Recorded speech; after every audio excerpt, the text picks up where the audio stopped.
"Dad," said my daughter Sasha, "you must come to school tomorrow to meet my new teacher."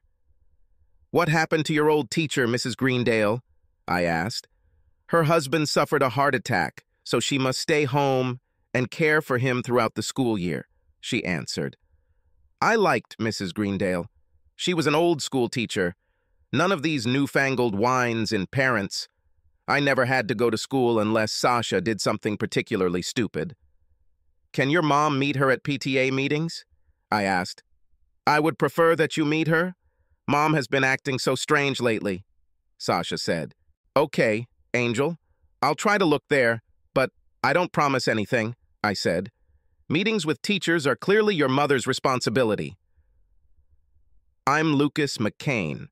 I am a sales representative at Devlin International.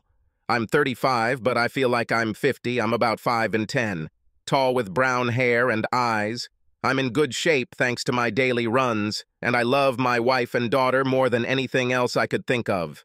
My wife, Dana, was one of the activists of the school's parent committee, or whatever they call it now. Dana was short, about 5 feet, although she claimed otherwise. Every time I measured her, she was 4 feet 11 inches.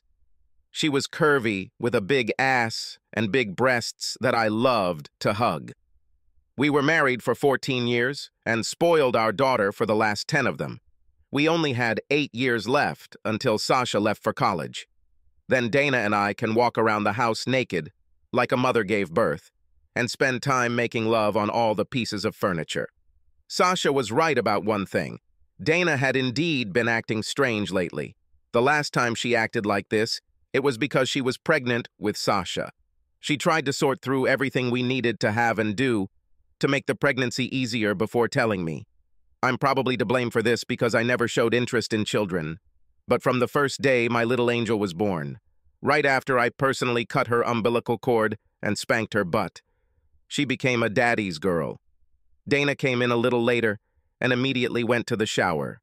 She started doing this more often, maybe once or twice a week. I didn't think much of it because women always take many more baths and showers than any man. Now that I think about it, I was probably stupid, or at least clueless. But let's face it, most of us are like that. We get married because we love the other person so much that we want them to be a permanent part of our lives. Part of this love is the fact that we trust them in many ways. We trust them not to harm us. We trust them to be faithful to us. We just never expect the person we vow to spend the rest of our lives with to stab us in the back. Let's face it, love makes us careless. If you are constantly looking around and waiting for the apple of your eye to change you, then your attitude is rubbish. Kick that bitch out right now. Believe me, trust me, if you can't let your guard down around her, you don't really love her. I'm sure that a lot of you guys are thinking, if my old lady was running after me, I would know it. Well, when this happens to you, trust me, you will be as clueless as I am, but probably not as lucky. Anyway, the next day I showed up at Sasha's school just in time to pick her up. The only thing I had to do after I got there was pick my jaw off the floor. The woman in front of Sasha's class was the most beautiful creature I had ever seen. She was wearing jeans and a nice blouse. When I entered the room, she turned her back to me. She had a butt shaped like an inverted heart. When she turned to face me, I was mesmerized by her smile and the fullness of reddish hair that flowed over her shoulders. Her breasts weren't nearly as big as my wife's, but who cared? I sat and looked at her for a long time before I realized that she was talking to me. When I was growing up, they simply didn't make teachers like that. She was tall, at least for a woman. She would have been about 5'8", and much slimmer than Dana. Not that I'm comparing them or anything, but she was great. Yes, that's the right word. Amazing. "Dad," Sasha snapped. "Miss Marshall is talking to you." "Oh, sorry," I stuttered. "I just had a fart. Sasha's dad, Mr. McCain, Lucas McCain. But you can just call me Luke." I extended my hand, and she shook it warmly and gave me another smile. Damn, she should be selling those smiles. "Sorry for calling you here on such short notice," she said, smiling again. "I'm new here, but the school takes parental involvement very seriously. Sasha is probably one of my most capable and friendly students. She's also one of the most responsive. She had a soft southern accent that seemed to stretch out each syllable for more than one. I could probably listen to this woman talk forever. I smiled at Sasha. I was proud of her.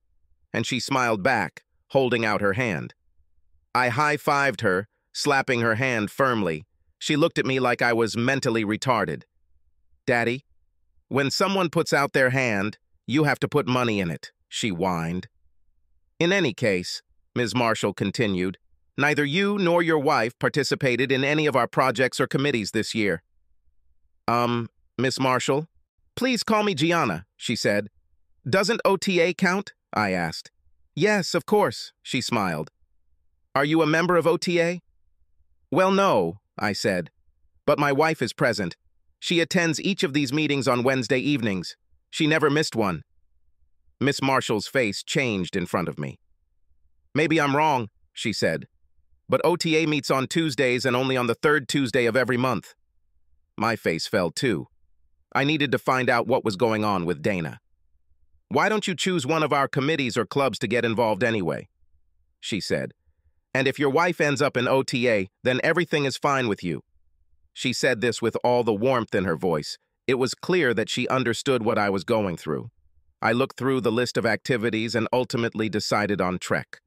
"I think I could help with that," I said. "I'm no expert, but I run every day and have competed in several marathons." "That would be ideal," she said. "They meet on Tuesdays and Thursdays at 5 in the evening." On the way home, Sasha and I stopped at McDonald's. It wasn't the most nutritious dinner, but she liked it, and it didn't require me to cook. I knew that there was no chance that Dana would come home before me, even though she finished work before me. Some guys like to sit in their favorite chairs when they think, while others like to take long walks. My favorite thing to think about is washing my red Mustang GT. While I was rinsing the car, I began to organize my thoughts about Dana's behavior. I knew that PTA meetings were only held once a month, not every week. Dana joined the parent committee almost 2 months ago. This means that whatever she does, she has done it 6 or 8 times already. While I was soaping the car, I called a friend. "Hey, Hop," I said into the phone. "Hey, Luke, how are you?" he asked. "Too bad," I laughed. "Remember when you thought Tia was cheating on you? What was the name of the agency you used?" "Oh, God, don't remind me of that," he laughed. "I just made some lawyers and private investigators richer." "Well, I told you she didn't cheat on you," I said. "She took classes at a community college because she thought you were embarrassed by her accent and limited English." "Yes, I remember," he laughed. "So, the agency was called Ponderosa Investigations. They are in the reference book, and they are good." "Thanks, Hop," I said, hanging up. "I've known Hop Singh since we were kids playing baseball. I called for information and received a number for Ponderosa Investigations. I called them and was told that someone would arrive in a few minutes since they were very close to my house. I was polishing my Hilo T's chrome wheels when a car pulled up. I saw the man come out and take out a pair of sunglasses and put them on. 'Your chrome is so bright I thought I was going blind,' he said. 'My dad had a 1970 Mustang Boss 302 that he took care of like you take care of this car.' I nodded. I loved the old Mustangs too. 'I'm Lucas McCain,' I said, holding out my hand. 'My friend's name is Luke.' I stood up and looked at him. 'Joseph Cartwright,' he replied. His handshake was strong, and I trusted him. He didn't look like your average tall, lean private detective. In fact, he was only about 5 feet 4 inches tall. My friends are called Little Joe. I understood where this nickname came from. 'Let's go into the house and talk,' I said. On the way to the house, I explained my suspicions to him. He toured the house and told me about the packages they offered. He ended up installing a recording device on his phone. I gave him her cell number, and since I was paying the bill, he said they could probably monitor those calls too. Then he installed several tiny cameras throughout the house. I had the option of watching the camera feeds myself or receiving a weekly or daily DVD. I chose the cheaper option with the weekly DVD. 'How much is it?' I asked him. 'How much are you willing to pay for peace of mind?' he answered. This told me that it would be quite expensive. In the end, One way or another, you will find it worth it." He smiled. "Okay, explain this to me," I said. "Well, if she's not cheating on you, you can get rid of all these nagging doubts," he said. "You can trust her again and work on strengthening your marriage. All the tension this causes you will disappear so you can relax." He exhaled, letting go of all the tension. I understood his point. On the other hand, if she cheats on you, not only you will know it, you will have all the evidence you need to face her or even get a divorce if necessary, he said. That way, no one can make a fool of you with some shameful affair that went on for years. You will be able to move on with your life, one way or another. "We'll be in touch," he said as he left. I went back to polishing the car. About half an hour after he left, Dana returned home. She was cheerful and came over to watch me work. This was new. "Dana, I don't like it when someone stands behind me while I'm working," I said. "It's not your fault, it's me. It just gets on my nerves." "Okay, honey. I'll see you when you come in," she said. After I finished washing the car, Dana sat next to me while I watched TV. She was unusually damn friendly all of a sudden. I got up and went to take a shower. When I got out of the shower, she was still there. I sat in an armchair instead of a sofa. "I'm going to bed," she said. "Will you go?" "I'll come by later. I just want to watch the news," I said. I pretended to fall asleep on the couch. When she came in to supposedly wake me up to go to bed, I just rolled over as if I was deep in sleep. The next morning, I got up earlier than usual. I got ready for work and grabbed a cup of coffee. Dana and Sasha were just wandering into the kitchen when I left. I kissed my daughter goodbye while Dana looked into the refrigerator. By the time she realized I was leaving, the door had already closed. She called me at work later in the morning.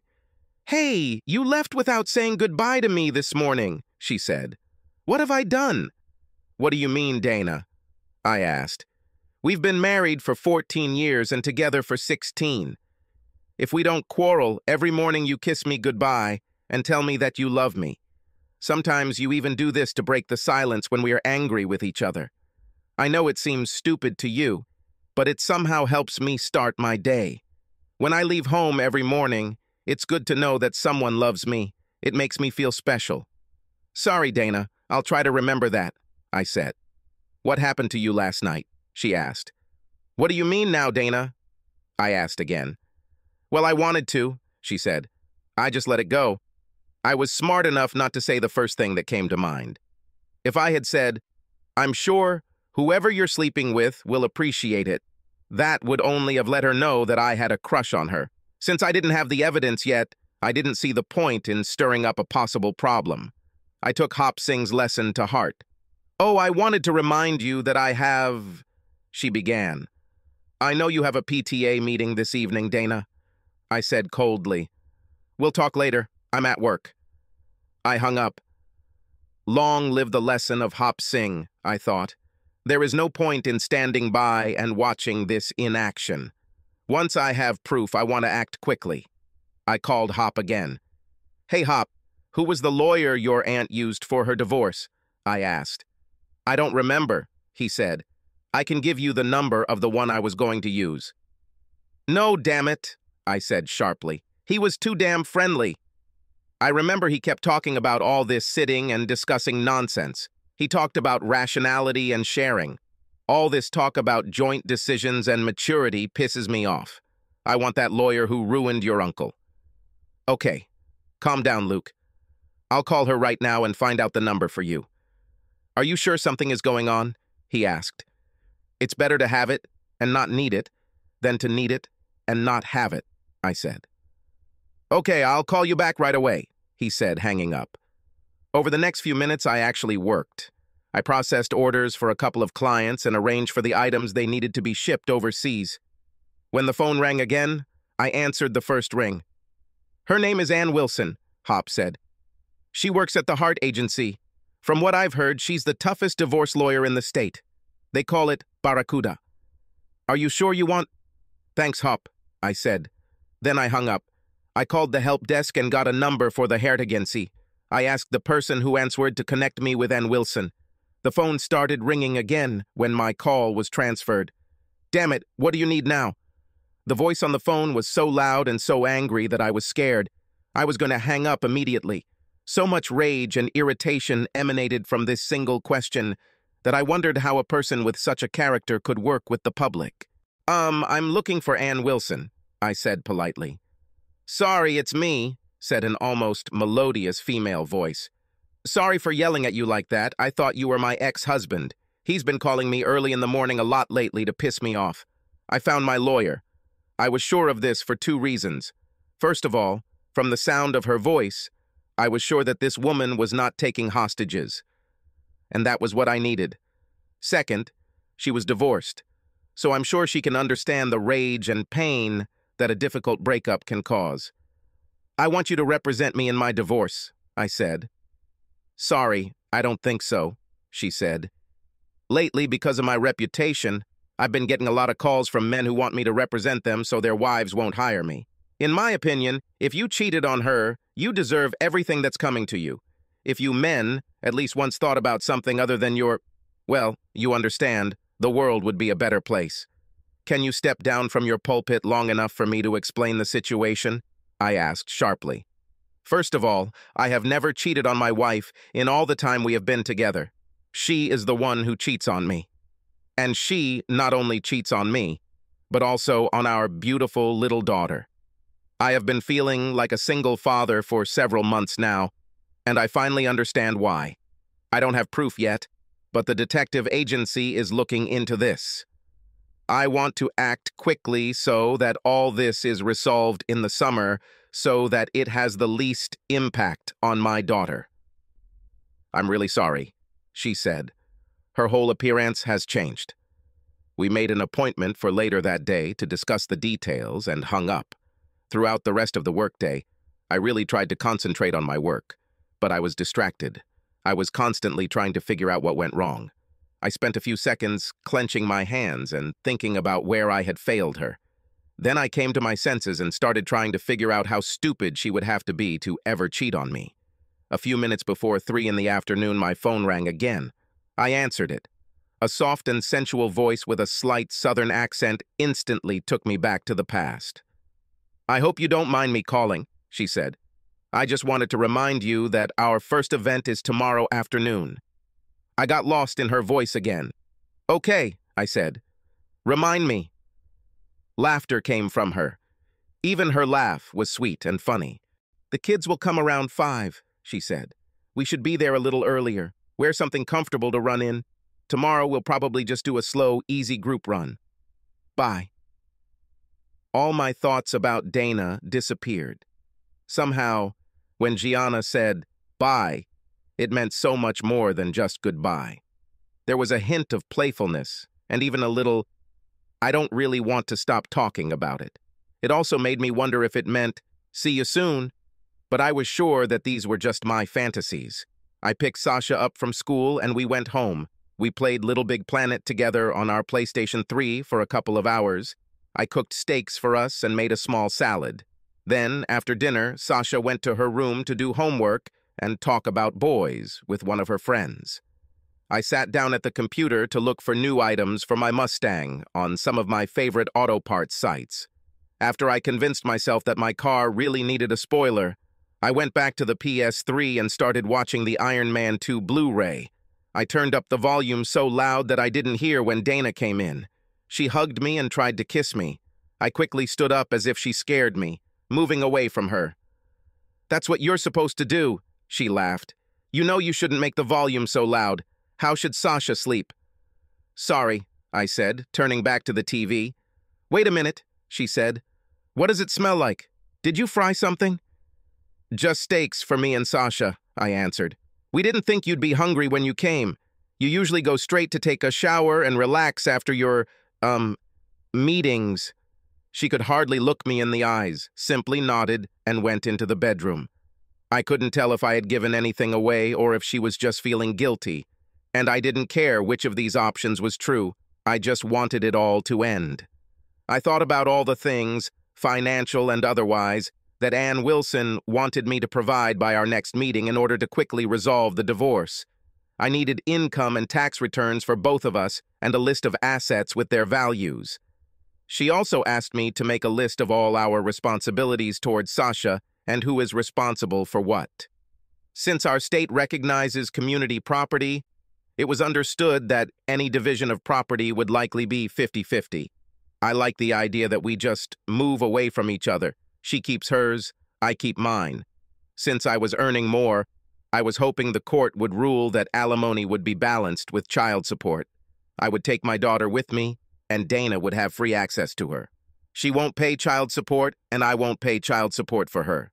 Since the house we live in belongs to my parents, there was no chance that she would get it. We would have to divide the furniture and everything else. Again, I just wanted this to be over so I could move on. "Will you come to bed?"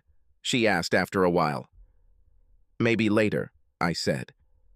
"Luke, what's going on?" she asked. "You've been avoiding me for the last 2 days. I want to know why. Did I do something to upset you?" "Dana, for the last 2 months you have been distant and behaved strangely towards Sasha and me. Do you want to tell us why? What about these mood swings you go through? We never know which Dana will come home. Maybe we're just trying to give you space so you can get your head out of your ass." I didn't mean to start this, but it all came out.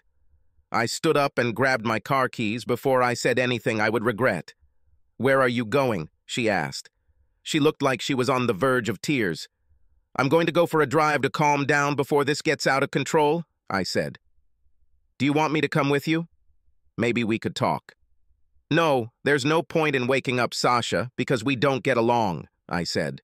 "Or were you going to leave our daughter alone at home while the two of us were out of the house?"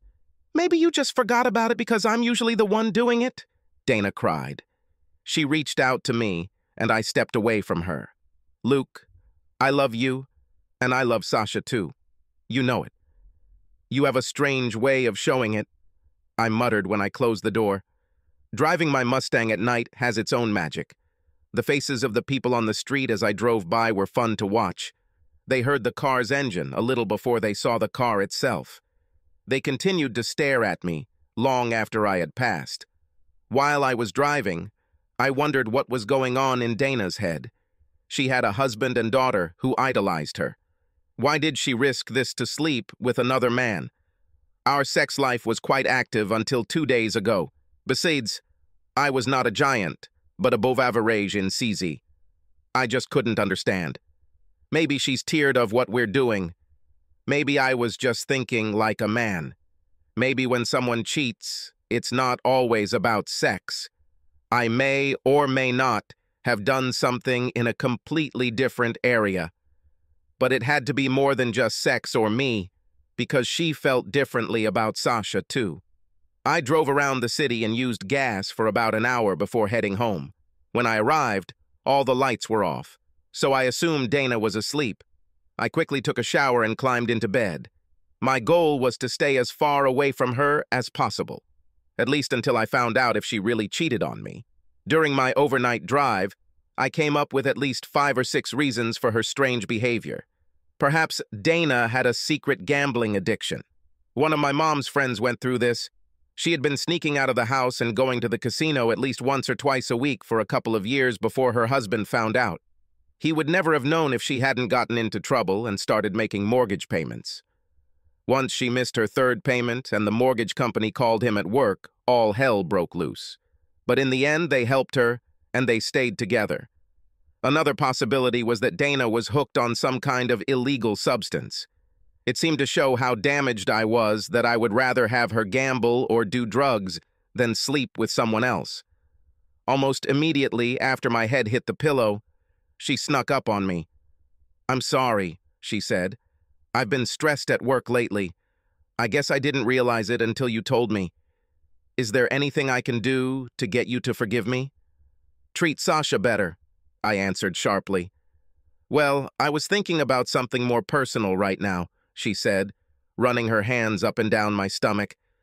When her hand came closer, I grabbed her hand and moved it away. "What's wrong?" she asked. I could tell she was a little shocked. In 14 years, I have never been in a bad mood. "I need to go to bed," I said. I have a big day tomorrow, so I need all my strength. Then I turned over and moved even further away from her. But, she began. Good night, Dana, I said. The next morning, for some reason, I felt great. I went through the files in our home office and made copies of all the tax documents that Ann Wilson requested. Within a few hours, Barracuda will have all the information necessary to proceed with my divorce. All that was needed now was evidence. I was really hoping that little Joe had something for me. I've heard a couple of things over the years from married and divorced couples that I thought could always be true. One of them is the old story about how you can't turn off love, like a switch, if you've never really loved the person. I now truly believe that this is not true.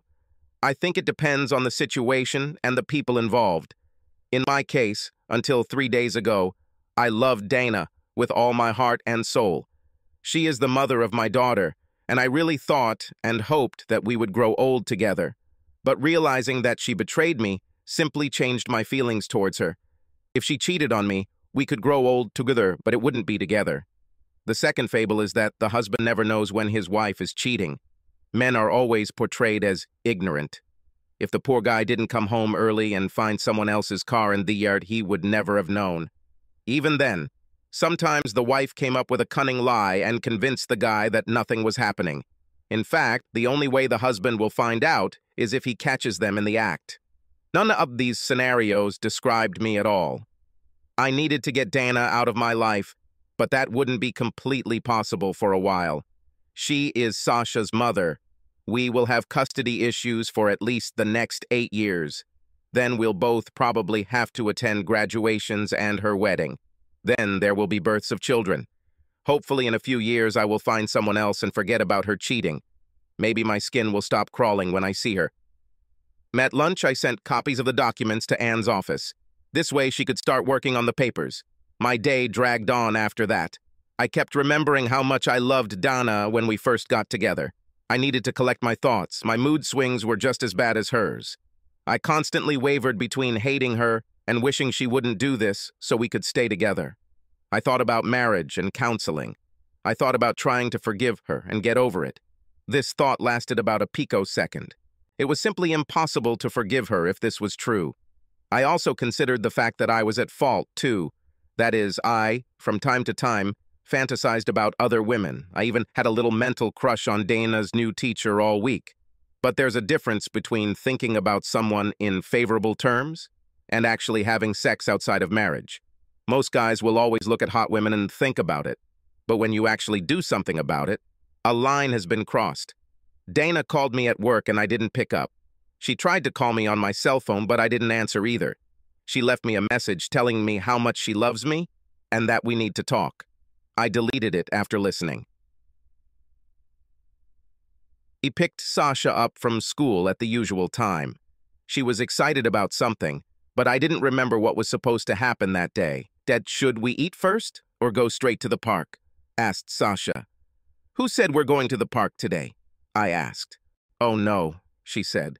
You forgot, didn't you? Today you were supposed to help the athletics club. We went home and I changed into a tracksuit. I thought this is what the volunteers and trainers would wear. I was about to leave when Sasha told me to take the iPad.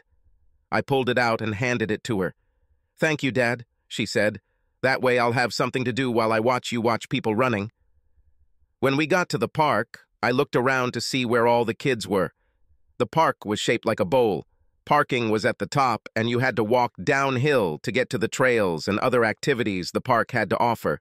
Just beyond the unused tennis courts, I saw a group of familiar faces, as well as a few parents. I saw a couple of kids that Sasha hung out with from time to time, and their moms or dads. I walked over and joined the group. A few minutes later, I looked up the hill again and saw a Jeep pull into the parking lot next to my Mustang. Gianna came out of this state and talked to Sasha. As she walked down the hill, I noticed that she was also wearing a tracksuit. I think all the dads there gulped when she walked up and introduced herself. One guy, who just a few seconds ago was talking about how glad he would be when the teacher came so he could leave, sat down and watched. Internally, I laughed until I dropped. Apparently, it had the same effect on them as it did on me. Wait until they hear that voice and her accent. Gianna called all the children and introduced me as her assistant or second coach. She explained that it was just a running club and not an official team. Now we get together to run twice a week.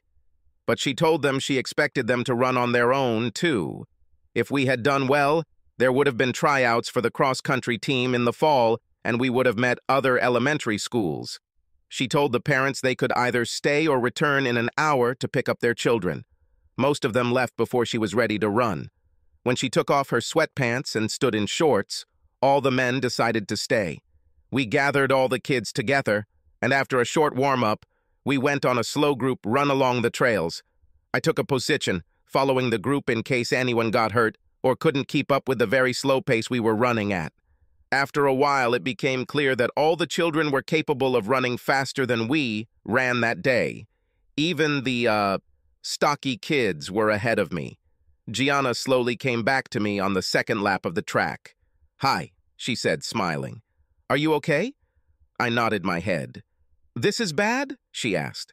"I thought about it, and I guess I wanted to apologize to you." "What do you need to apologize for?" I asked. "Well, I replayed our conversation in my mind a couple of times. I think I was kind of insensitive," she said. "How could you know that I was so stupid as to believe that my wife was in OTA and never checked the dates of the meetings?" I asked. "It's not stupid," she said. "It's called trust. This is good. This is the sign of a good person." "If I'm a good person, why do I feel so bad?" I asked her. "Oh, it really hurts at first," she said. "But then, after a while, it gets even worse." I smiled at her expression and tone. Some children even noticed a sour note in her voice. "It looks like you were there," I said, "but I find it so hard to believe." "Why, because I'm cute," she laughed. Her laugh was completely ruined. It all started with laughter and ended with snorting. My ex was so jealous of every man who even looked sideways at me that I couldn't go anywhere or do anything. I would really like someone to give me the simple gift you give your wife, trust. Actually means a lot. If you don't trust someone, how can you even believe that you love them? On the other hand, although he didn't trust me enough to abandon my car, he was the one sleeping next to me. My mouth dropped open. He was an explorer. Therefore, after he conquered me, he needed to find new conquests so as not to get bored. He fought the divorce tooth and nail. But finally it was over and I moved on. That was 3 years ago, and I'm just getting to the point where I can handle being with men. "Then I'll try not to act like a man," I said. "Damn it, I hate them all." "I don't hate men," she smiled. "I just went through a lot of bitterness and self-pity. Where I come from, if you can't make your man happy, you're just not that much of a woman." "You are very womanly," I muttered. The whole time we were running together, it was hard for me to take my eyes off her ass in those tight shorts. Her legs also seemed incredibly long and voluptuous. Her breasts, although not as large as Dana's, just fit her body perfectly. "Noticed that, right?" She smiled. Her smile told me a lot. First of all, she was definitely interested in me on some level. It also made me realize that she knew the effect she had on men and wasn't above flaunting it and flirting a little. After the second lap, we took the kids back to the clearing where we started the race. We asked them to do some stretching exercises, told them how well they did, and sent them home with their parents. Several parents came up to ask questions. Most of the men wanted to know how I became her assistant and if there were any other openings. When we returned to the parking lot after the last child left, Sasha jumped out of the car. "Dad, can we go to Pizza Hut?" she asked. "I think so," I smiled. "Okay," she said. "This is Mrs. Marshall's favorite restaurant." "So, Miss Marshall, since this is your favorite restaurant?" I hinted. "Well, Mr. McCain, I'd love to join you, but why don't we wait 45 minutes? This way the two of us can shower and change clothes." "You should be comfortable eating pizza," she laughed. "Okay, see you then," Sasha said. "Come on, Dad, you need a shower." 45 minutes later, Sasha and I exited the Mustang in front of the only Pizza Hut in town. We entered and took a table. We were looking over the menu when Gianna showed up, and every man in the place turned to look at her. She smiled at me, and I felt it from across the room. I also felt the gazes of all the men. It made me wonder what it would be like to be in a relationship with someone like her. How do you deal with all the men who constantly harass her? I made a gentlemanly gesture and pulled the chair away from the table for her. We had a great time, and everyone ate a lot of pizza. Sasha spent some time playing video games, so Gianna and I had time to talk. It was some kind of magical evening. Gianna asked me how my divorce process was going, and I told her. She shook her head and told me things would only get worse. Wait until you find yourself in your lawyer's office arguing about a coffee table that neither of you really needs, she said. You just get to the point where you don't want to give that person a single thing more than they've already taken from you. Sorry, this must be a terrible first date for you, she smiled. Is this a date? I said. I wasn't sure I was ready to date yet. What if I find out that Dana didn't cheat on me? What if it was just gambling? That would make me a cheater then, wouldn't it? I knew I should have said something to her about this. But, damn it, I didn't. I just let the evening go as it was. Sasha was so tired from playing video games and hanging out with the kids at Pizza Hut that I had to carry her into the house and put her to bed. We stayed much longer than we had planned, mostly because Gianna was so easy to talk to. She was like a wind-up toy. Just wind her up and watch her go. She'll tell you everything you want to know about anything. I lay down in bed and tried not to wake Dana, but she rolled over and hugged me as soon as I lay down. Where did you go? She asked. Pizza Hut, I answered. I was wondering why your iPad isn't on the table. Sasha was playing with her friends and eating pizza while you were surfing the internet and looking for parts for your car, right? You are a good dad, dear, and you are a wonderful husband. I'm sorry for the way I behaved, she said. I love you, Luke. Can we start makeup sex now? Even in the weak moonlight coming through the windows, I could see Dana's huge breasts. There was no way I was going to sleep with her until I found out if she was cheating on me. Today is not suitable, I said, leaving her in even more shock than the day before. I think I have a cold. I don't want to infect you. I wish I could read Dana's thoughts as she sat there, looking at me. Did she think I didn't know what was going on, or did she think I was still stupid?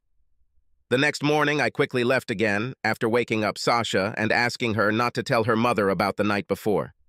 She hardly talks to me anyway, Dad. Why should this morning be different? Said Sasha. I was sitting at my desk a couple of hours later, lost in thought as usual, when a package was delivered to me by courier. I subscribed and opened it. Inside the envelope were 2 floppy disks and a stack of papers. I inserted 1 floppy disk into the computer and started it up. There were 4 files on the disk. I ran the file with the date last Wednesday. It showed Dana walking into a cheap motel with a very tall guy. I could barely make out who he was. Then, inside the room, I saw them closer. It was Chuck Connors, the guy she worked with. I looked long enough to realize that they weren't playing cards. Then I turned off the disc. Probably some guys would want to watch the whole thing. Even sicker guys might want to watch this more than once. I just felt nauseous. Of course, Gianna was right about how bad it was, thinking and suspecting that she was cheating on me. It was much worse to see this, especially seeing some of the things she allowed him to do to her that she never let me even think about.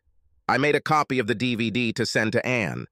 I then copied the phone disc and sent copies of both discs and a paper detailing who Chuck Connors was, when they met, and other information. I called Ponderosa Investigations and thanked them for a job well done. I also stopped their services because they were no longer needed and they were expensive. Anne called me a couple of hours later. She said everything is ready. The papers were already prepared. She just needed Chuck's name so I could sue him too. In our state, you can't sue for destruction of feelings or anything like that.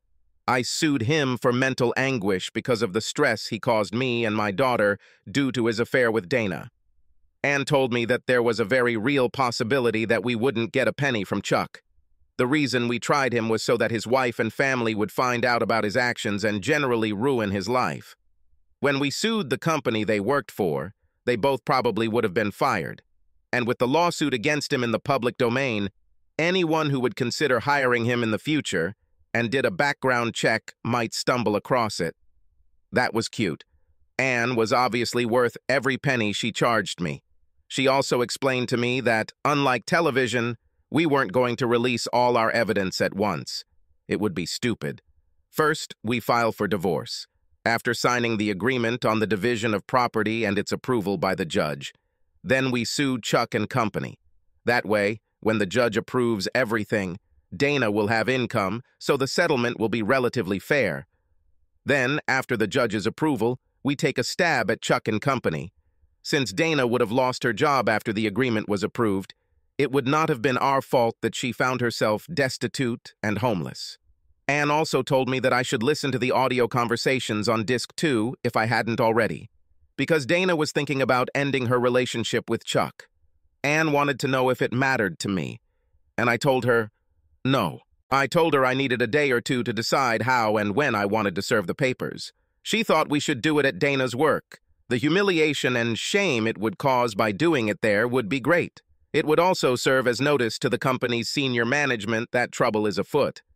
I hung up, and although I suppose I should have been happy, smiling was the last thing on my mind.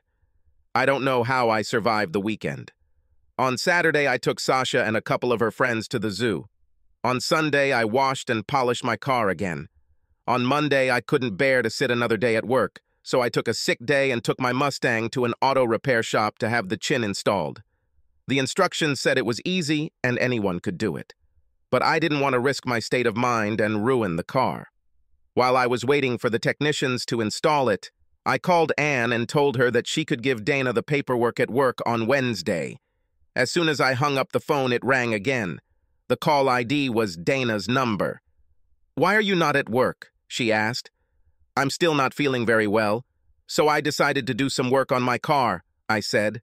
"Why didn't you at least tell me so I knew where you were and didn't look stupid calling your office?" she asked. "We're married, you know."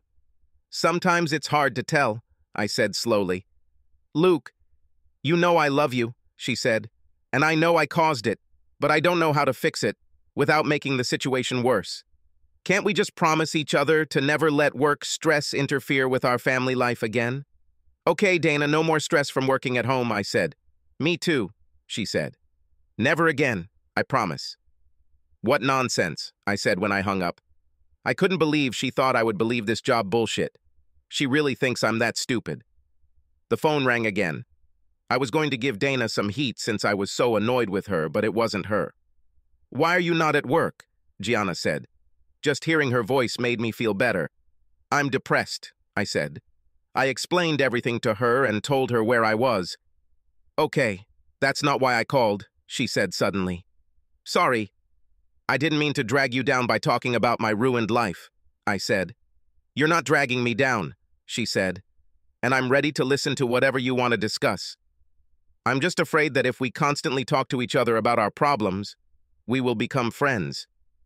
"Oh," I said, suddenly feeling worse. "I kind of thought we were already friends." "Oh, hell no," she said sharply. "Get that thought out of your head right now." "Well, I'll let you go," I said sadly. "I don't want to waste your time." "I called you, Luke," she reminded me. "I wanted to ask you about our second date." "What is the second date?" I asked. I thought, "Luke, you never want to be a girl's friend, and I don't want you to ever think of me as a friend either," she said seriously. "When I got divorced, I had many friends. Most of them were women, but there were also a few men. Many of my friends called to support me during my divorce. Even the guys called me. The problem is that once a person enters the friend zone, it is quite difficult to change their status. I never even thought about sleeping with guys I considered friends. I don't want you to think of me as a friend." "Okay, I'm confused," I said. "What? Don't worry about it." She smiled. "I'll take care of it. You're still in shock. I'm just trying to make sure that in a few weeks, when you're really ready to move on, I'll be first in line." "What Q?" I asked. "You work for a relatively large company, right?" she asked. I agreed. "This means that when the news of your divorce gets out, there will be a lot of women interested in you. and they will all be behind me. She smiled slyly. Gianna, if you're in line, there won't be a line, I said. I'm not stupid enough to miss you. Oh, finally a little flattery. Now that I know you're interested, let's talk about that second date, she said. I'm lost in thought, you know. What are you thinking about? I asked. I was still very confused. No wonder women think we're clueless. Well, the second date is a little early for a romantic date in dresses, but it's great for another fun introduction. The main question is, should I take Sasha with me? She asked. Because I know she loves me. But after the second date, we have to kiss. Goodbye. And I'm not sure she loves me that much. Seeing some woman kiss your father can be unpleasant. Are you planning to kiss me? I said. The tightness of my pants made me very glad that I was alone in my office. Absolutely, she laughed. After all, we have to follow the protocol, right? I could barely stop myself from kissing you at Pizza Hut. So when will this happen? I asked. This woman made me forget about everything that happened in my life except her. The sooner the better, she said. How about tomorrow after practice? I'll pack a picnic, and the four of us will just have a picnic right there in the park after everyone leaves. We can even roast marshmallows. Which four are you talking about? I asked. You, me, Sasha, and her best friend Beth. She smiled slyly. So Sasha will be busy while we discuss. Okay, I said, hoping my head would stop spinning. See you then. Bye, she said. This yet emphasized the seductiveness of her voice and that accent. If all the girls in the South were like her, I wondered why anyone ever left the South. When I picked Sasha up from school, I looked around the parking lot but didn't see Gianna's Jeep. She wasn't here, Dad, Sasha laughed. She had to do some shopping. We both know why. I looked at Sasha and she was smiling. I guessed that she was fine. When we arrived home, Dana was in the kitchen preparing dinner. Sasha and I both looked at her like she was an alien. Why are you looking at me like that? She asked. We didn't know that you could cook, said Sasha. Why are you at home? I asked. I just decided not to stay at work until late today, Dana said, smiling. I just wanted to spend time with my family. When will they come? Asked Sasha. I'm quite busy today. I have a lot of homework. I'm going to take a picture of the car with the new bumper and maybe take it out on the roads around the airport where there's not a lot of traffic and test it, I said. Sasha entered the kitchen and took a couple of pieces of pizza that we had brought the day before. She heated them in the microwave while Dana looked at her with obvious displeasure. Bye, Dad, Sasha said, going to her room. This left me standing there, alone with Dana. I thought, she said, smiling at me. What do you think about having another child? It was one of the hardest things I've ever done, but I was able to keep a straight face. I didn't laugh in her face or throw up. I'll go now and take a picture of the car, I said. What about my idea? She asked plaintively. I wanted to start as soon as possible. I'll think about it, I said, leaving the house. I took about 50 pictures of the car from different angles with my digital camera. I had photos of the car at every stage of its development from completely stock to now. I didn't like leaving my daughter alone with Dana, but I really needed a distraction. As I drove down the road, I didn't know whether to laugh or cry. There were only two reasons why Dana suddenly became so affectionate. Or she really was trying to save our marriage, or she was trying to do more of her tricks on me. If she was really trying to save the marriage, shouldn't I have at least given her a chance to try? Then there was this sudden desire to get pregnant again. Was this another tactic to save our marriage? Maybe she somehow suspected that I knew about her affair and thought that getting pregnant with me again would keep me from leaving her cheater. Or there was something even worse ahead. Was she already pregnant with his child and trying to force me to have sex with her so she could claim the baby as mine? This was another reason why I wasn't going to have sex with her. Then, of course, there was the guilt. Am I suddenly so insistent on kicking her out of my life because she hurt me and broke our marriage vows? Or was it because I had someone better? Since we were still married, wasn't I just like her? I apparently started dating before I filed for divorce. I didn't start anything, but I still did it. I guess it all comes down to timing. Dana cheated on me for over a month. In my mind, the moment she spread her legs in front of Chuck Connors, our marriage was over. So, at least for me, it's completely normal to look for happiness elsewhere. As for children, if Dana is pregnant, we will do a DNA test. If it's my child, I'll pay child support and be a part of his or her life, but it's over between me and Dana. There's no way to go back after what she did. I drove the car much longer than necessary. I enjoyed being in my car, but eventually I had to go home. As expected, Dana was still awake. "Ready, Dad?" she asked. "No," I answered honestly. "Dana, our problems are bigger than you think. You treating me and Sasha like crap for almost 2 months and then deciding everything is fine doesn't work for me. I don't see how having another child could improve an already lousy situation." She looked really hurt. "But Luke, I love you," she said. "I love you too, Dana," I said, and I meant it. "But I don't think it's something we can fix overnight." She really looked very hurt then. "Don't worry, Dana," I said. "It's not that bad. We haven't had sex in weeks, so don't worry about it." "That's probably why I'm so excited," she said. "I missed you." She hugged me and ran her hand over my groin. "Dana, this won't happen. Get away from me," I replied sharply. I went into the bedroom and left her there, crying. The next morning, all the tension in me disappeared. Dana was still in the living room. She looked terrible. I took a shower, got dressed, and went to work. After work, I changed clothes in the office, picked up Sasha, and went to training. Children and parents, as usual, gathered there. I noticed how some women looked at me. Some of them were married, but still watched. What the hell is wrong with the water? There seems to be an epidemic of married women chasing other people's men. "Hey, you," Gianna said. "Remember, I'm first in line." She moved her arms around my waist in a friendly but intimate way. There was nothing inappropriate about it. It wasn't even a hug, but it was familiar enough to let the women there know she was claiming her rights. We did the same group run as last time, but increased the pace a little, only to the extent that all the children could support him, but some felt uncomfortable. Those who easily kept the pace would probably be our track and field team. The rest will remain at the club until they are ready to move to the next level. After practice, most of the kids were tired and couldn't wait to get into their parents' cars. Of course, most of the dads wanted to stay and stare at Gianna as much as they could, but in the end, it was just the two of us and Beth. Beth's mom didn't pick her up. She was supposed to spend the night with Sasha.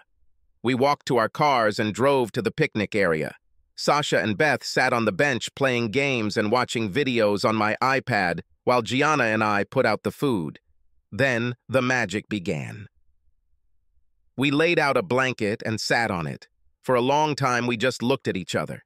She had a look in her eyes that I had never seen in Dana. I don't know how to describe it. Perhaps melancholy mixed with despair, with a small amount of hope for a good dimension. All this was directed at me. "It's too early," she said. She then nodded her head towards the girls. "But keep that thought." We talked about our lives and what we wanted from them. We discussed dreams and why some things just couldn't be any other way. Among these things were loyalty, honesty, and trust. I asked her why any man in his right mind would ever cheat on her, and she told me that most of the guys she dated only saw her for looks. Once they got used to her appearance, she became just another woman to them, and there would always be someone more beautiful.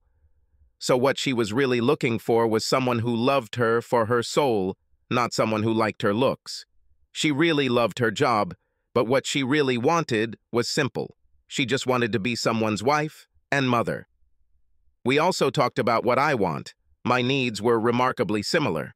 The girls came up to us several times for snacks and eventually just sat on the blanket with us. "Dad, is Miss Marshall your friend now?" asked Sasha. "I think she is," Beth said. "But maybe they're just friends because they don't kiss. My mom has 3 boyfriends, and they all kiss her all the time." "Well, I think it's time for us to go home," I said. "See you at practice on Thursday," Gianna said as she stood up. "Yeah," I said. "You should follow me home. It's time to move this thing forward." "Push what forward?" she asked. Divorce and the rest of my life, I smiled. We loaded the kids into Gianna's Jeep and drove to my house. On the way home, I called Chuck. He had just arrived home, which meant Dana must have been on her way. "Chuck, this is Lucas McCain," I said cheerfully. "Do I know you?" he asked. I heard the tension in his voice. I was sure this idiot knew who I was. "We don't need to play games, Chuck," I said. "You've been sleeping with my wife for about 2 months, so we must be old friends considering what we shared." "It was her idea," he said quickly. His voice became plaintive. "Chuck, I don't care whose idea it was. I just think that as adults, it's time for us all to sit down and discuss our options. So, unless you want me to come to your wife and discuss all this with her, you should come to my house right now. You have 10 minutes to get here. If you take more than 15 minutes from now, I will come to your house." Dana actually arrived home before us. I saw her car when we arrived. As soon as Gianna's Jeep stopped, both girls jumped out and ran towards the house. I stayed to talk to Gianna. "This will be interesting," I told her.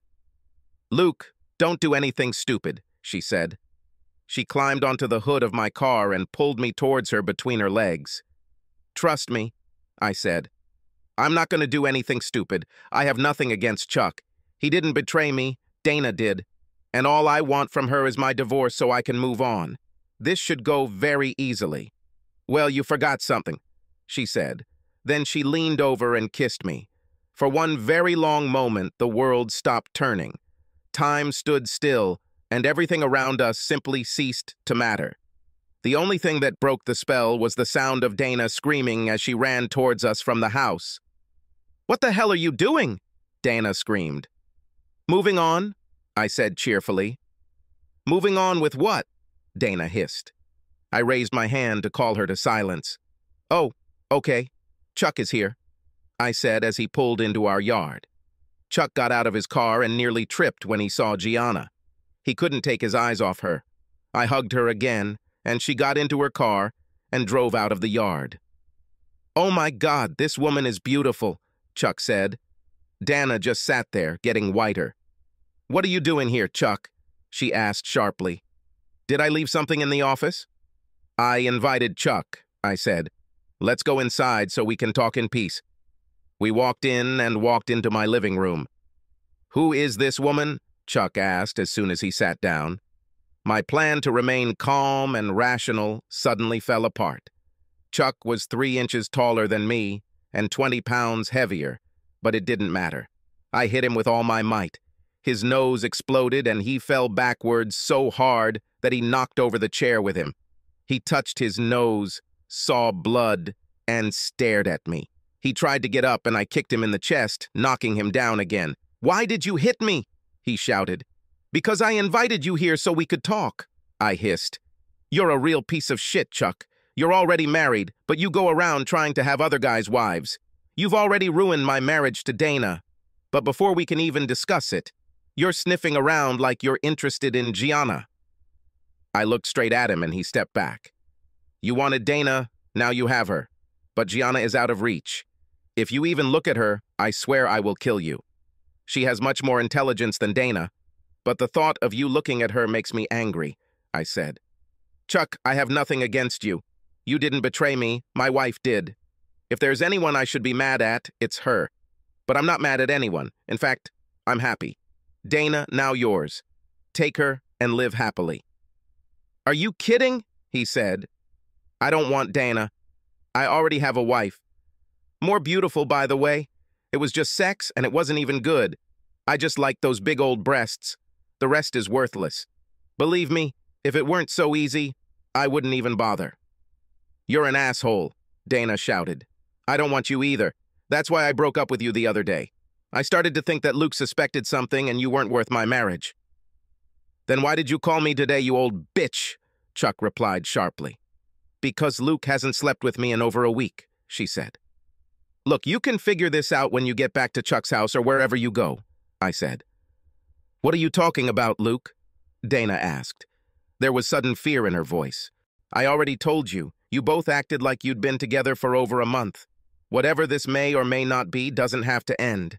I hope you both will be very happy together. I really mean it. If we'll all pack her things together, you both can be out of here in 20 minutes.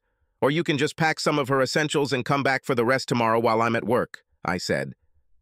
They both looked at me as if I had 3 heads. Confusion was written all over their faces, and it was hard to see on Chuck's face due to the swelling of his nose and cheek. I'm not taking her anywhere, he said. Oh yeah, you'll take her, Chuck, I said. I don't care where you take her, but she's yours now. You can take her home with your wife and child or pay for her motel room or buy her an apartment. But if you don't want to lose your marriage tonight, something needs to be done. Luke, Dana said slowly, I swear to you that I love only you. Chuck was just a mistake. It was never about love. He just caught me when I was feeling old and vulnerable. He flattered me a lot and made me feel better. You know how I always felt complex about my height and figure. I saw tears running down her cheeks. Please give me another chance. I know it was terrible, but women need to know that they are attractive and that they can still turn a man on. Dana, did I ever do anything to make you feel unattractive? I always told you that I wanted us to grow old together. There was more between you and me than just looks and sex. I truly loved you. You didn't just cheat on me. You cheated on our daughter, all of our memories, the vows we made to each other, and all of our dreams for the future. You treated us like crap for the last 2 months, but now it's over, he said. I'm calm. Well, what about that girl you just kissed? You're doing the same thing, she exclaimed. No, Dana, that's different, I said. That was the first time I kissed her. We haven't had sex yet, and I only met her because of your lies. What lies? Dana asked. Gianna is Sasha's teacher, I said. If you had gone to PTA meetings in the last 2 months, I would never have met her. This is how it will work, I said. Tomorrow my lawyer will serve you with divorce papers. She drew up 2 sets. Which set we file is up to you, Dana. Either you sign the good ones, which state irreconcilable differences as the reason for the divorce, or we will go the hard route. The papers will provide for separation. I will stay in the house since it belongs to my parents and you can't have it anyway. We will have joint custody of Sasha, she will live with me, and you can visit her as much as you want. Luke, I don't want a divorce, please, she begged. I'll do anything. I just want another chance. You can sleep with that girl a couple of times for revenge, and then we'll just forget about it and get over it. So, you and Chuck were just sex, right? I asked. They both nodded quickly. Well, there's a lot more to Gianna than that, I said. As soon as I'm free of you, I'll marry her. Why don't you 2 talk about it after I leave, Chuck said. Because she's coming with you, Chuck, I snapped. Either you take her with you, or your marriage will end before you get home. I know you're hurt, Luke, Dana said. I'll go and stay with Mom for a few days until you calm down, and then we can talk. Dana, you're a grown woman. Do what you want, as long as it includes leaving here, I said. Then I went to the kitchen to get something to drink. The next few weeks were interesting. I focused on spoiling my daughter and getting to know Gianna better. We did different things together, but we didn't have sex. We saved this for our wedding night. Dana called me at work and home several times a day. I never answered or responded to any of her calls. I let her have Sasha whenever she wanted. I didn't want to interfere with her time with our daughter. Her mother and father also called me to try to see if there was any way I could take her back. I was told that it was a crime to destroy a family because of one stupid mistake that Dana would regret for the rest of her life. Dana had the right to raise her daughter and live a happy life.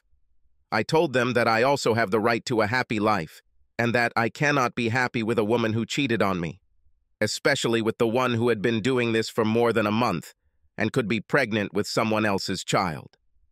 Dana went to visit Gianna at school and begged her to give us another try. Incredibly, they sat down and talked about it. Gianna told her about how her first marriage fell apart and what it was like to do everything you can for someone only to have that person cheat on you for no reason. I think that gave Dana an idea of what I was going through. I think what hurt Dana the most was when she came into the house to talk to me and saw Gianna and I sitting together on our long porch. Gianna sat and checked her work, and I dozed with my head on her lap. Sasha was sitting on the first step with a phone glued to her head and talking animatedly, like all teenagers about some TV show. We looked like a family who loved each other and were very comfortable being together. Then he began to drown in what she threw away. She started crying, looking at us. I was sleeping and didn't see it, but Gianna woke me up by kissing me and pointing at Dana's retreating back. "Go talk to her," Gianna said. I stood up and caught Dana before she got into the car. "Dana, did you need to see me for some reason?" I asked. I really tried, but it was hard for me to pretend to care. "Why haven't you sent the documents back yet?" "I think I came to talk to you about us," she sobbed. "You know, you're doing everything completely wrong." "What am I doing wrong?" I asked, puzzled by her statement. "I was talking to a few of my friends who were divorced," she said. "You should have gotten mad at me and fought over me. Then we had to argue about everything, including custody of Sasha. Then you had to move out and move into a small, shitty apartment. To be unhappy and lonely. And when I feel like it, I have to offer you 1 or 2 gracious sexes. Then we must work to be together again with a clear understanding that I love you, but you are not enough for me. That's why sometimes I'll take a lover, and you won't know, or you'll pretend you don't know, because you don't want us to go through the pain of almost losing each other again.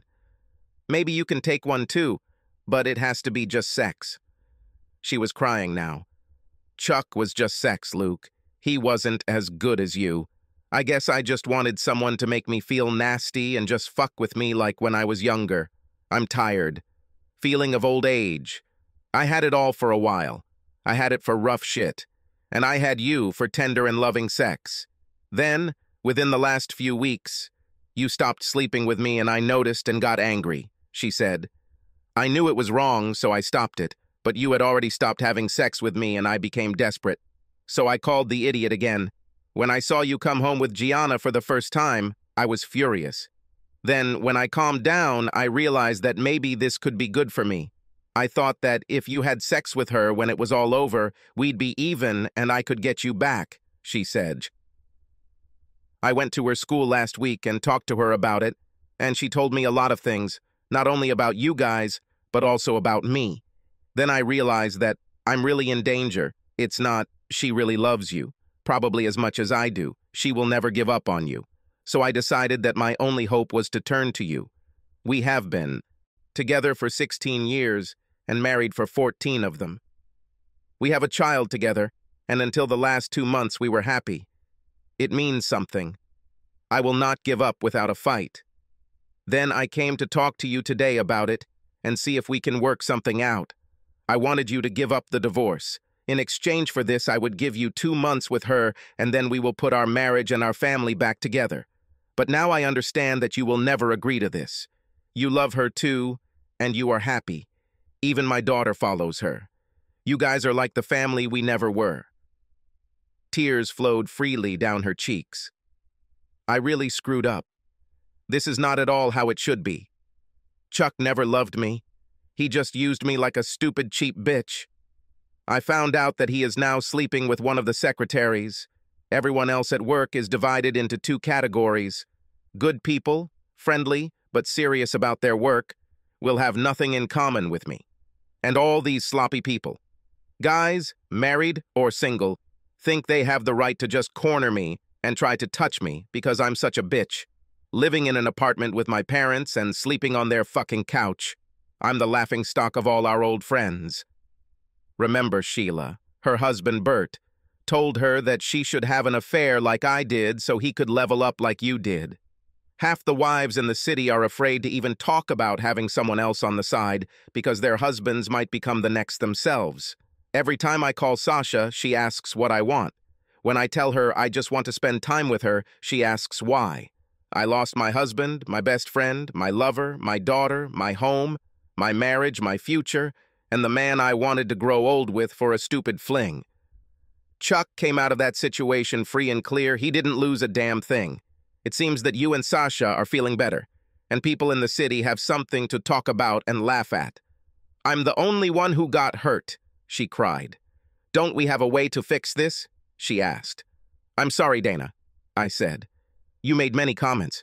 Of course, you missed even more of them. Like, It doesn't really matter what people told you about what was going to happen. Each situation is individual. You will never get a house because it was in my family before I met you.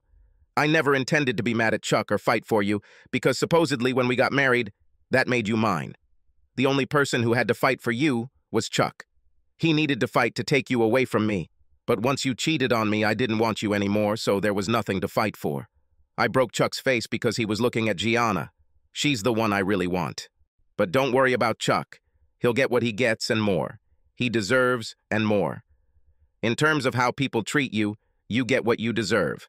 I suffered just like you did when I found out what you did to Chuck. Only I didn't do anything to deserve this. As for all the things you lost, you didn't so much lose them as you just threw them away. And they were just picked up by someone who seems to value them much more than you ever did. I stopped and looked at her. And lastly, sometimes when you break something, it just can't be fixed, Dana. It's best to move on and not make the same mistake. It doesn't matter if you've loved someone for 14 years or 14 seconds when you break their heart. It hurts like hell. And it doesn't matter whether you thought it would be a fleeting fling or a long-term relationship. When you break your promises to those you love, you risk losing that love. Dana, right now, I know this is hard for you, but especially when it comes to Sasha, you are her mother, and you always will be. I will never stop you from seeing her, and you are always welcome to come visit us. You can come to dinner with us or spend holidays with us. It won't hurt Gianna, but there will never be a chance for you and me again. Dana signed the papers and our divorce went through. I then sued Chuck Connors for the emotional distress he caused me and my daughter. I also sued the company he and Donna worked for. Dana and Chuck were fired. Chuck's wife sued him and extracted every last penny from him, and he eventually left her. We never heard from Chuck again. Dana ended up living with her parents permanently. She rarely left the house and became something of a recluse. My daughter Sasha visited her often, and they were never as close as Sasha was with Gianna, but they got along better than before. I probably never forgave Dana for how she hurt me, so I never trusted her again. Although Gianna more than mended my broken heart and gave me so much love that I never looked back, I was never able to forgive Dana. Dana and Gianna eventually became friends, and Gianna was one of the few people who could get Dana to leave the house. It took 20 years and a very tragic set of circumstances for me to spend time with Dana. Sasha grew up, got married, and started a family. I spent 20 wonderful, loving years with Gianna. We never had children, but that didn't matter because Gianna loved Sasha like she was her own. I was shocked one morning when I woke up to find Gianna cold and motionless next to me. It was later discovered that she had suffered a cerebral hemorrhage while she was sleeping. She died with a smile on her face, cuddled in my arms. Doctors swore she probably died instantly and felt nothing. I became a hermit and didn't talk to anyone or leave the house for a long time. Sasha stayed with me for about 6 weeks, but in the end, she couldn't convince me to come home to her and her family. Hell, I was only 55. I was still young and healthy, but I just couldn't bring myself to do anything.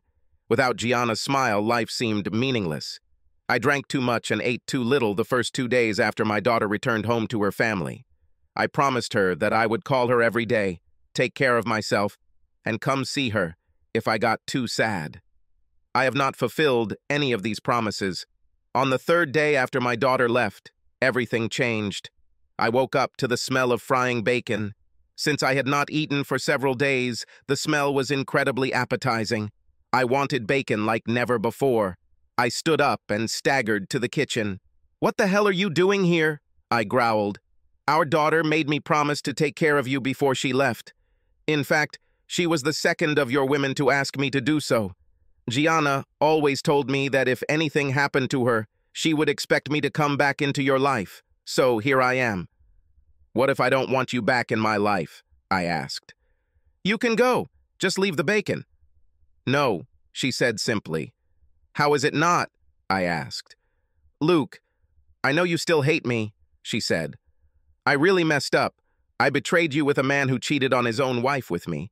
Not because he loved me, but because he just wanted to use me for sex. I lost the love of my life for allowing this. It's easy for a person to use my body. I lost you, our daughter, for a time, and the wonderful life that should have been mine." She cried a little here. I went a little crazy for a while. I was in therapy, and it didn't help. I was bitter and angry for a long time. Then I made a new friend. She helped me understand that, despite what I had done, possibly the biggest mistake of my life, I didn't end my life. My life should have gone on. I should have picked myself up and moved forward. She made me start dating again after some time. These dates that I went on sometimes usually ended in disaster. At first, it was because I could tell guys didn't really want a serious relationship with me. They just saw big breasts and a big ass and wanted to have sex with me. I've been down this road before, and that mistake cost me my happiness, so I wasn't going to put up with it again. Later on, I actually dated a couple of really nice guys, one of whom wanted to marry me. But Luke, I couldn't do it. My friend, who I'm sure you know was Gianna, told me that the reason I couldn't get engaged to them was that I still love you. We both cried because of the tragedy of this whole situation. It was sad for both of us. I cried because my stupidity cost me love and my life with the only man I've ever truly loved. She cried because she was truly my friend. She cared about me and felt my pain, but she would never let you go. She loved you too much to ever do that, or even share you. After all, she told me that if anything happened to her, I would need to take care of you, and maybe then I could get you back. I still didn't even want to look at Dana. The first few days were terrible. Dana came to the house every day. She threw out all my alcohol. She cleaned the house, cooked food for me, and even made me shave and groom myself. At first, she only stayed for a while, but over time, her visits became longer and longer. After a month, I guess, I just got used to her presence. After 2 months, she stopped going home. She was just sleeping in the guest room. She would clean the house and do everything she could to make my life better, and then go back to her room. Of course, there were several incidents. I went into the bathroom and saw her there, or saw her coming out of the shower and caught a glimpse of her partially naked body. 3 months after Gianna died, Dana made me wash my car. I still drove the Mustang, of course. I already had 4 of them. Over the years, I just couldn't bring myself to sell or trade them. "Why should I wash my car?" I grumbled at her. "Luke, tomorrow will be 3 months since Gianna passed away. I know it's painful, but you haven't visited her grave since the funeral. This is another big step for you to come to terms with this. It won't be easy. It will hurt like hell, but you need to do it to move on in life. She will always be a part of you, and you will always remember her, but you still have many years ahead of you before you meet her in heaven," she said. "It's still a long way off, so you need to accept it and move on. I'll probably die before you see her again. Of course, I'll probably go to hell. There must be a special place in hell reserved for people who cheat the love of my life," she said. "Just imagine, you and Gianna sitting on a cloud, putting on wings and playing little harps while I fry in a frying pan below," she said with a hint of a smile. "Don't worry," I smiled back. "If that happened, I would ease your suffering." This was a big breakthrough for us. After that, we really started talking more and doing things together. It wasn't romantic, it was more like a friendship, but we were both happy with it. It took over a year before we ended up in bed together. It was her birthday, and I forgot about it. When a card from our daughter came in the mail and reminded me of this, I felt terrible. I was going to rush to the store and try to buy her a last-minute gift, but she told me there was something better I could give her. "What do you want?" I asked. "1 hour, tonight, fully clothed in your bed with your arms around me," she said nervously. "It's not a gift," I said. "This will mean more to me than anything else in the world," she said. "I'm not asking you for sex, I just want you to hold me." So that evening we went to bed early. Dana returned to the room that was once ours. She was wearing a long, very warm flannel nightgown. She crawled under my blanket with the biggest smile on her face. I hugged her, and she sighed. Nothing happened that night except we slept together all night because we both fell asleep. I woke up the next morning with one hand on one of her large breasts. We got out of bed awkwardly, but for the next few days, Dana walked around with a smile. About a week later, Dana sprained her ankle, and I found myself caring for her. It was the least I could do after everything she had done for me. Besides, we lived in the same house, and I knew that neither of us wanted her to return to the house that she had inherited from her parents when they died. After the first night, when she constantly called me from her room at night, I simply moved her to my room. That way I could hear her better. Her ankle was sore for a couple of weeks, and I really believe she used it to stay in my room longer. She just seemed to like that her ankle hurt. After 2 weeks of sleeping together, Dana simply did not return to her room. We never talked about this. One night, about a week later, it happened.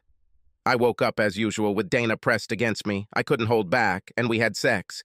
Since then, we have been living together. We are not married, we just live together. We love each other and have sex a lot, but we are not bound by the law. I think we've both seen this end and just want to enjoy each other. Something really funny happened yesterday. After another night of love, Dana got up to make us breakfast. We wanted to get on the road early because we were taking the Mustang to Detroit for the Woodward cruise. I had just gotten out of the shower when I heard Dana scream. "Never!" she screamed. "Not this time!"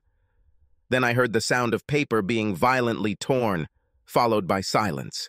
I walked into the kitchen, wondering what made her react so strongly. I found her calmly preparing our breakfast. The mail had already been delivered, and there were several envelopes on the table. I noticed several pieces of torn paper by the trash can in the kitchen and looked inside to see what she had torn. "Just spam," she said, smiling. "Breakfast will be ready in 20 minutes, and then we'll leave." I nodded at her, hugged her, and then, while she wasn't looking, collected the pieces of paper from the trash can. I went into the basement and pieced the letter together like a puzzle. As soon as I realized what it was, I laughed out loud. This was an invitation for Dana to join the school's parent committee. Subscribe to our channel so that your second chaff doesn't cheat on you, and go ahead and listen to the next story, because this story is nothing compared to the next one. If you're under 18, don't even think about listening to the next one.